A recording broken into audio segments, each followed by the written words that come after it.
एक किसान था जिसके दो बेटे थे। वह बहुत ही आलसी और निकम्मे थे।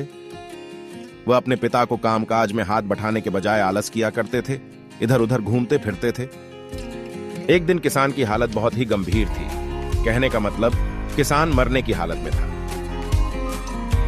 तभी किसान ने अपने दोनों बेटों को बुलाकर उनसे कहा कि हमारे खेत में एक खजाना घरा हुआ है, लेकिन वह किस जगह है उसकी जानकारी मुझे भी नहीं है, लेकिन खोदने के बाद तुम्हें वो खजाना मिल जाएगा।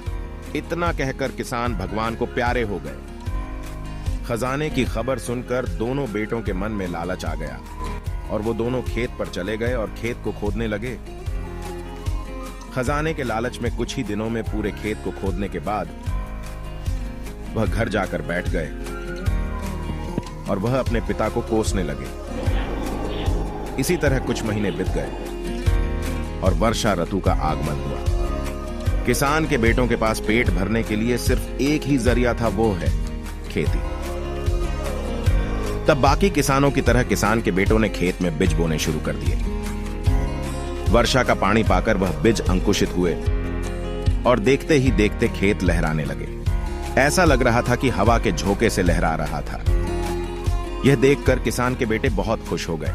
उनको समझ आ गया कि परिश्रम ही सच्चा धन होता है और वो उसी तरह से अपने पिता के शब्दों का मोल भी समझ गए और अपने कामकाज में लग गए।